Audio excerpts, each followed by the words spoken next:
A few years ago, this is not new. This is common to all of the Lower Mainland. This is not new. Across the Lower Mainland, we see homelessness. It's part of our life. I used to work for a while when I was jobless. I took a job working for the census, and we counted homeless people.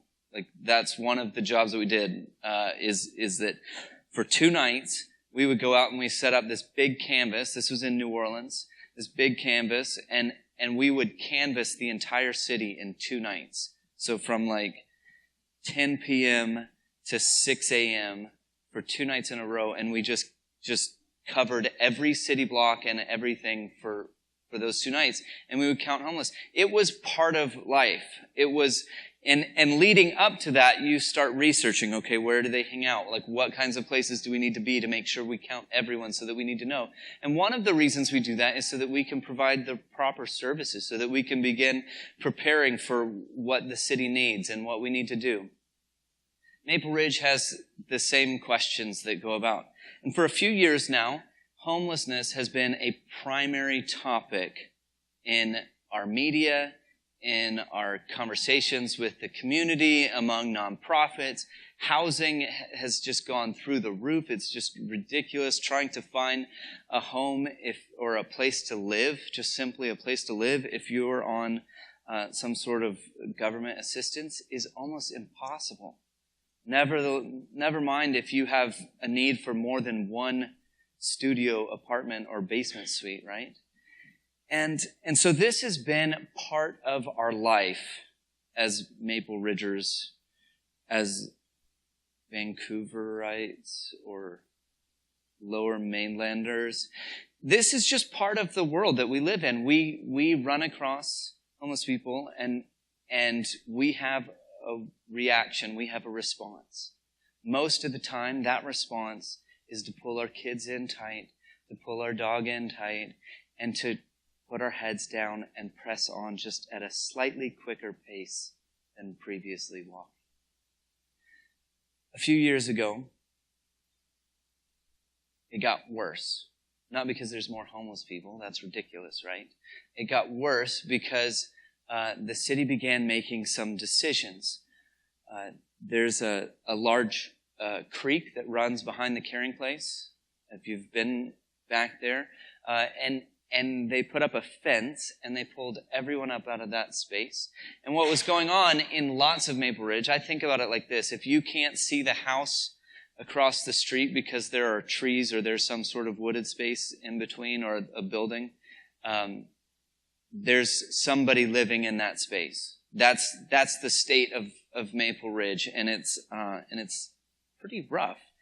And so the city put up a fence, pulled everyone out of that space, began sending bylaw officers down to known spaces where people that don't have anywhere else to go to pull their stuff. They just put their stuff in garbage cans and they just toss it and tell them to move on. Or they'll say, you've got 30 minutes. That's pretty kind, right? You've got 30 minutes to pack up your stuff and go. And you know, if you've got somebody watching your stuff while you've gone to find a drink of water or something like that, you're out of luck. So the city starts making some of these kinds of decisions, and it creates a homeless camp along Cliff Avenue. Do you remember this? Everyone's angry about the homeless camp on Cliff Avenue.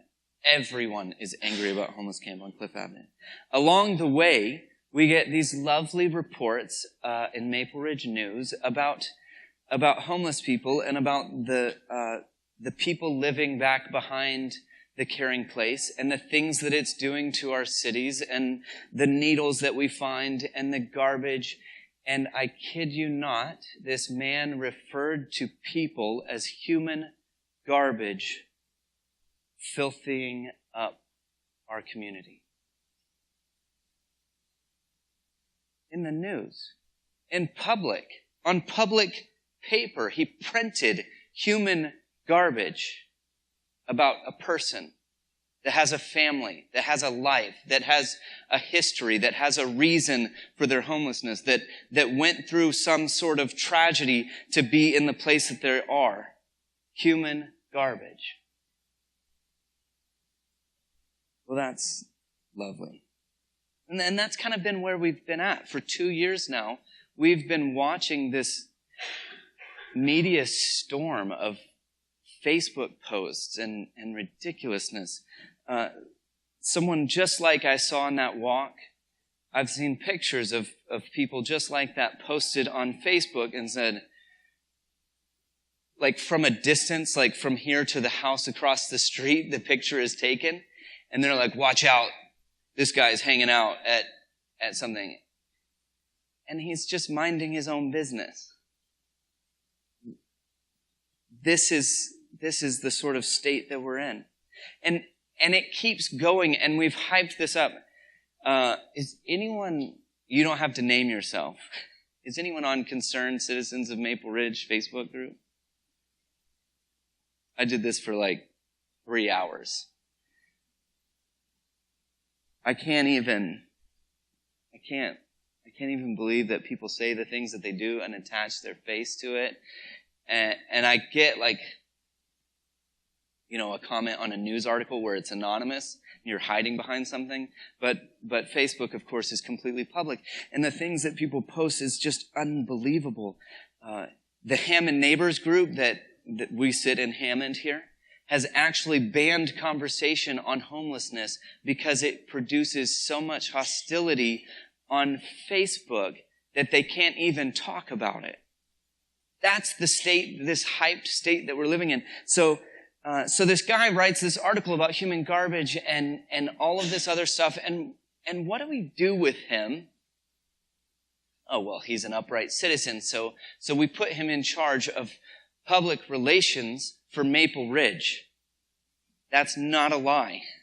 This man who writes countless articles just dehumanizing people is in charge of Maple Ridge's Facebook page.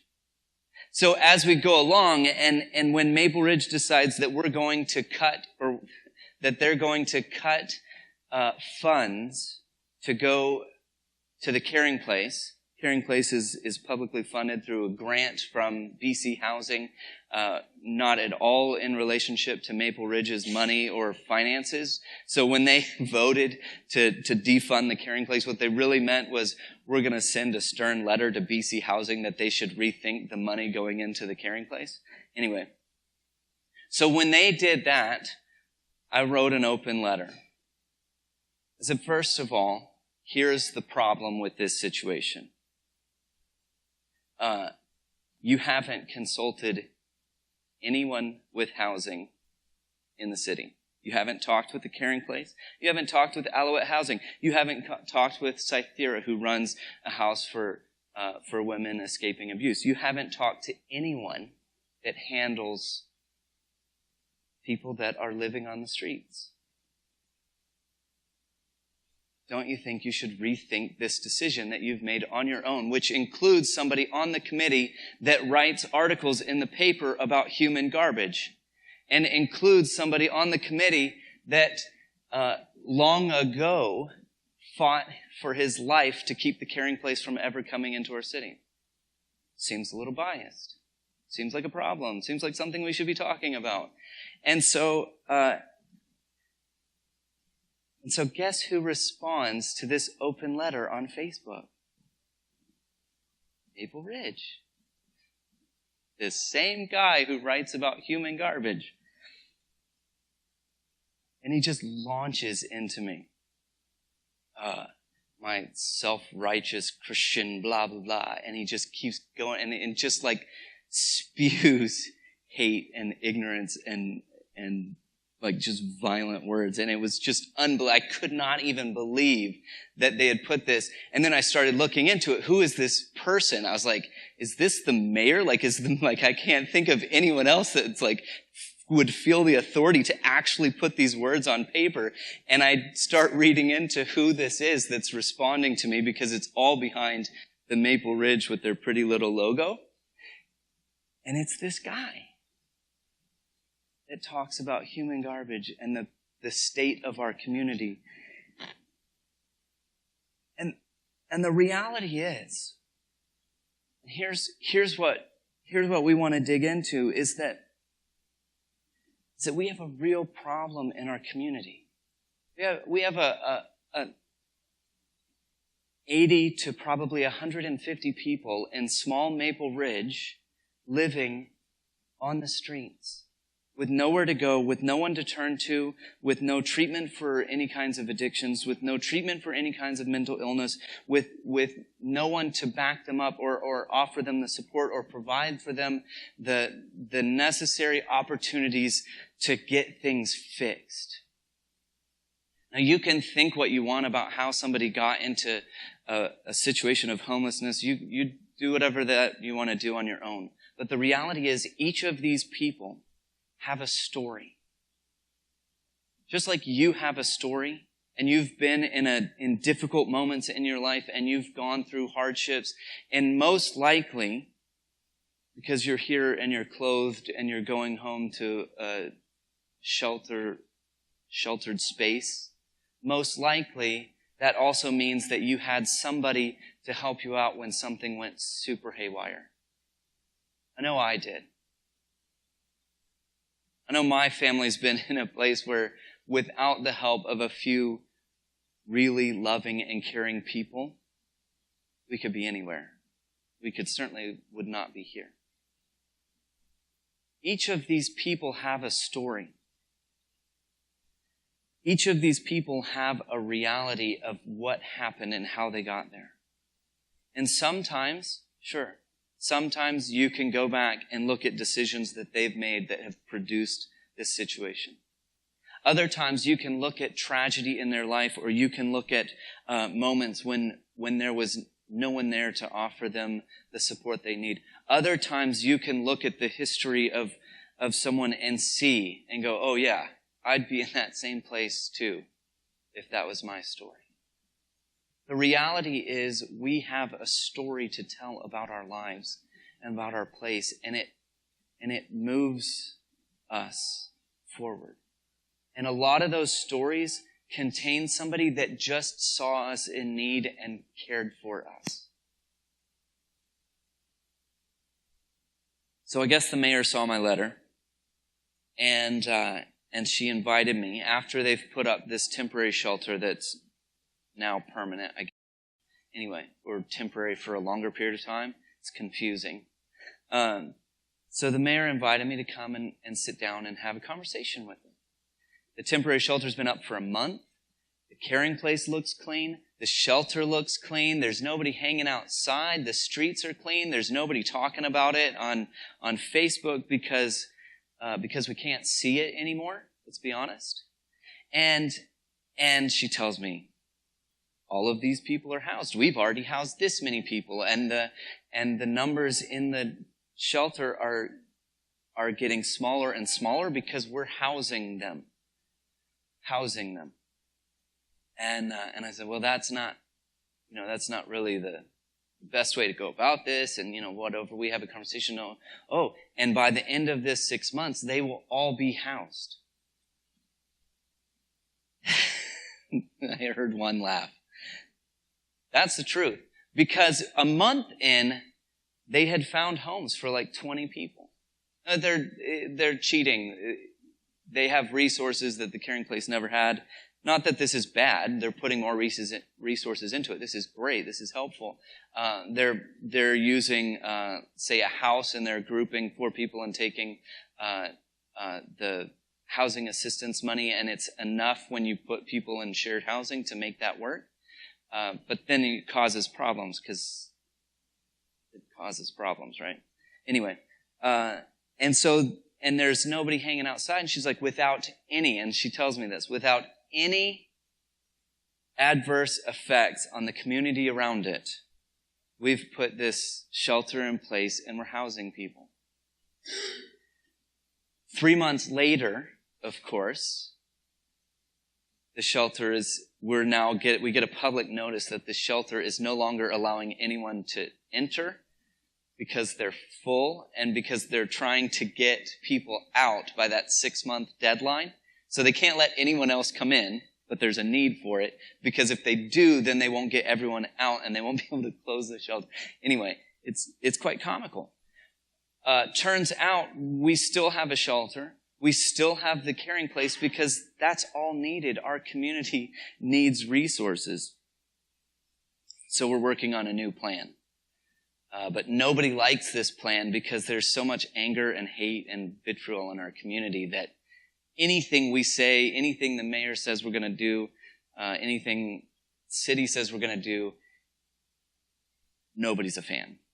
I'm not a fan because it doesn't treat people the way they need to be treated. Somebody else isn't a fan because it's too close to a child care center or an animal vet's office or something like that. Nobody's happy, right? So nothing. I don't know what's going to happen. Anyway, so we're talking about garbage.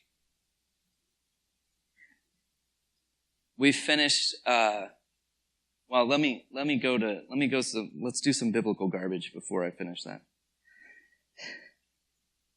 So here's the story of Israel that they've been telling themselves for so long that there's going to come a day when God fixes all of this garbage around us and puts us back in place where we belong. And the thing is, all of the foresight and the foreshadowing is there in the Old Testament that speaks about somebody coming or something changing that changes the way we look at humanity, that changes the way we look at people, that changes the way we look at our faith in God. And when this guy finally shows up, they're not ready for it. They don't know what to do with it. But think about one of these people on the streets. Now, I'll be honest. We're doing a lot better than they were in the ancient world. In the ancient world, if you had a disability, you were put on the streets. And it was because God had done this to you. In fact, we see this question come up again and again. One of the Pharisees or Sadducees will come to Jesus and say, now this man's been on the street with this disability for this long. Do you think he sinned, or do you think it was his parents? That's the theology that's sort of part of this. And so I think we're doing pretty good because we're not ascribing these sins to God while we talk this plight of people in Maple Ridge to God. Anyway, think about this story. Jesus comes on the scene, and literally overnight, people get that something different is happening. And you can hear the chatter. Every time he goes to a new city, he is surrounded by people once they know who he is and what's been going on, because they've already heard about this person that looks at people differently. Because everywhere he goes, he sees someone that is an outcast in the community. He sees someone that has been called human garbage by their community members, by their religious leaders, by their teachers, by the people in power. And he looks them in the eyes and he says, I know you have a story. What can I do for you? How can I care for you? Jesus looks at people differently. He doesn't walk to the other side of the street. He doesn't pull his kids in. He didn't have kids, but he doesn't pull his kids or his dog in tighter and put his head down to walk a little bit faster. He looks them in the eyes and he sees people differently. And so everywhere he goes, people flock to him. Can I get a taste of your cloak? Can I just hear you for 1 second? To the point that at times this man has to literally back up away from the crowds to get onto a boat to move into space that he can sort of recenter himself and collect himself, because the people need this kind of love that he offers. That's a story that changed people's lives. And everywhere he went, they had already heard about someone who looked at these people differently, that heard the cry of people, and rather than continuing with the public opinion of human garbage, took them in, cared for them, let them touch him. I think of one in particular. I think of this man with leprosy. This man with leprosy comes to Jesus, and okay, leprosy is this awful place for someone to be in. And in the ancient world, it was an unclean place. And so that's kind of a weird word, but when you are unclean, you can't go to synagogue, you can't be in community. You literally are put on the outside the community to live in a small little colony together with all the leprous people, because you are so unclean that you can't be near others. We're talking about sort of the epitome of the one who is outcast. And a man with leprosy comes to Jesus, and Jesus touched him. Somebody who probably hadn't been touched in months or years by anyone. Jesus put out his hand and touched him, because he lived in a different reality and saw people with their stories and with their life and as who they were, and not as some disease or outcast or human garbage. That story changes lives. If that's a story you've connected with, and the reason that you started looking at Christianity, it's because it's powerful, and it's because it makes a difference in the way we view the world. So I continue on our walk. We walk through this space of garbage, and we go on our way. We stop at a park, and the kids play, and the dog plays, and we go back on our walk, and we're rounding the corner to come back down this alley of space and often garbage, and my kids are running ahead and listening to nothing. And I'm doing my whistle, I'm doing my loud voice, I'm doing everything because we had just come through there and I don't know this guy, right?